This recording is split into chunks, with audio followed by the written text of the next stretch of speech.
नमस्कार। आज आम प्रस्तुत करवा ओडिशार ऑथेंटिक रेसिपी आरिसा पिठा जहाँ आम तेल पिठा कहूँ।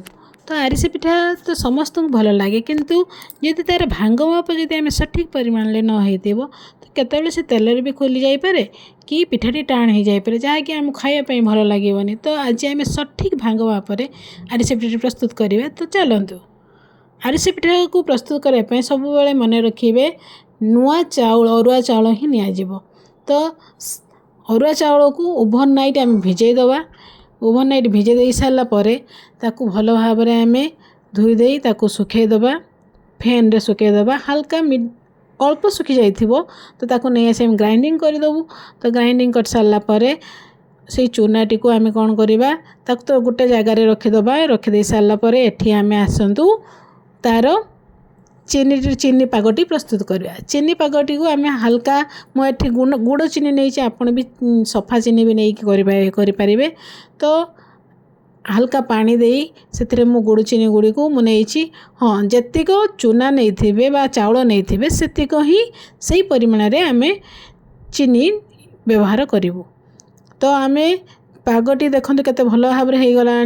जानिबा केमिति पागटी भल होईची ना आम ताकू पानी रे पके देखिए जदि चॉकलेट फलिया से गोल हो बांधी जाऊँगी तो ये पागटी चीनी पागटी भल होती मुझे पके देछि पान मधुरी पके देछि।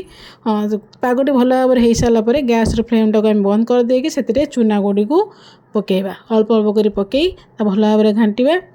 तो देखते केते भल भाव में आमर पागटी हो जाइछि।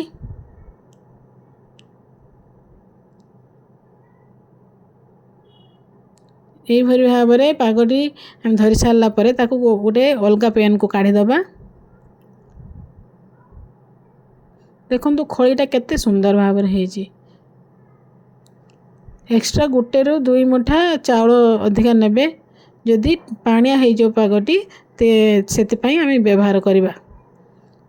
तो मु से दिन ही प्रस्तुत करी। तो देखु अल्प अल्प नेबे खड़ीटी को अल्प अल्प परिमाण रे आम खसा व्यवहार करेंगे। बेसी व्यवहार कले खाइबा एत टेस्ट लगे किंतु खसा व्यवहार करेंगे अल्प परिमाण रे। तो यही भाव में देखते केते भल भाव में पागटी आमर होइछि। एपटे गैस रे मध्य मु तेल करेईटी बसे देइछि। तो चलतु पकेबा केमती देखु फुलुची। चलतु तो देखु केते सुंदर भाव में गैस रो फ्लेम टाकू प्रथमे हाई करदे जेते बेले पकेबे आमर खड़ीटी को आरिसा पिठाटी जेते पकेबे तो सेते बेले आमर पूरा लो मीडियम रे ही पिठाटी करेंगे। तो देखु केते सुंदर कलर देखा जाउची।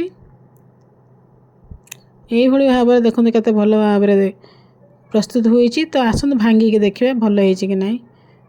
पूरा क्रिस्पी होइछि भितर मध्य नरम होइछि टाण भी है ना। जदि वीडियोटी भल लगे लाइक शेयर सब्सक्राइब कर दे। रही जय जगन्नाथ।